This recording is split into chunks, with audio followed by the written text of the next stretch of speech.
Hello guys, in this video I would like to get back to our discussion of Austria and Germany and how they differ from one another.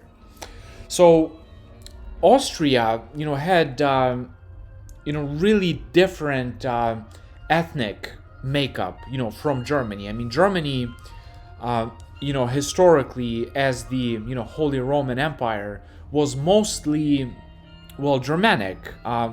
Sure, like kind of, far down south, there were some Italians, but, most of it was just ethnically German people.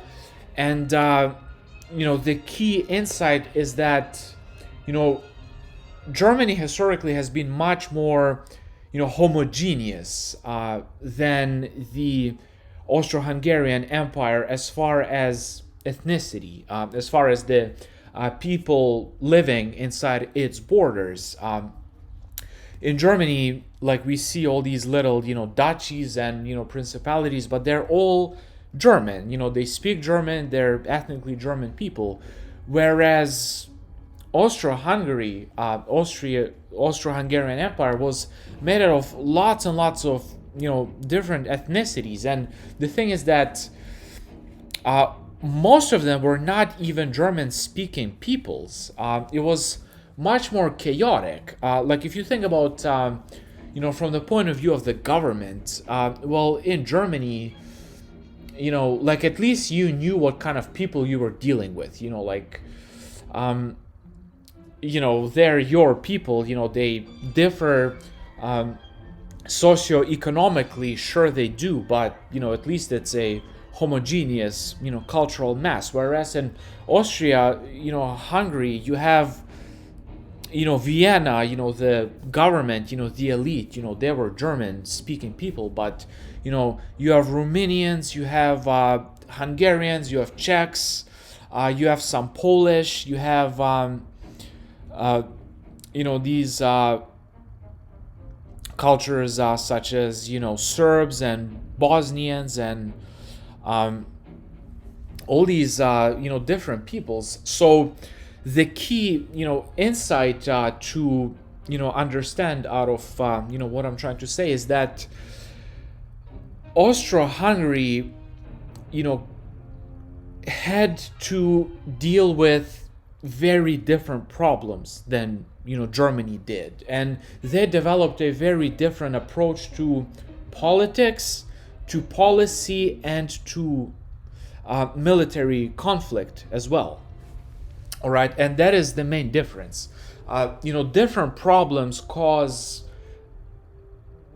great differences between people.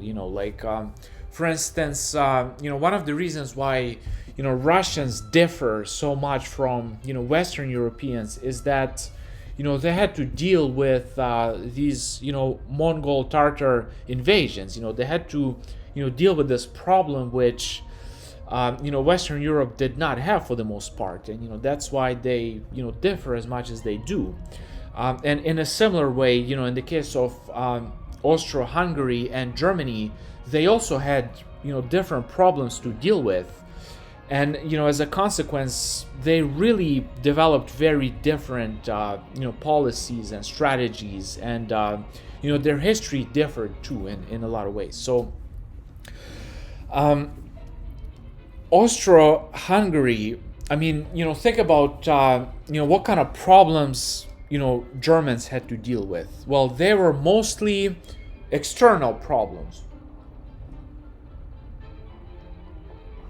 Here is us, Germans, there's France, Denmark, Spain. I mean, essentially, their, problems were external. And the question was, well, how do we, deal with them? Like, for instance, if, France, gave them a hard time, they get into a military conflict with France. However, in the Austro-Hungarian Empire in Austria, problems were different actually. Germany was not gonna invade, Austria at least, I mean, there have been conflicts, sure, but major military invasions were not really a problem. The problem was internal mostly. There were all these different people, and well, they're very different. They're very different culturally, and sure, soon enough they will get kind of they will start thinking, well, we should have our own thing. We should fight for independence. And in in the Austro-Hungarian Empire, there have been many revolts. All these conflicts in the Balkans. There was a great Hungarian uprising. All these nationalistic groups, they try to fight for their independence. So Austria developed this soft, indirect way of dealing with its problems, which Germany did not. And that is why Austria Austria came up with this sort of soft power approach, this indirect, which makes them similar to the English, actually. Well, let's get back to this in the next video.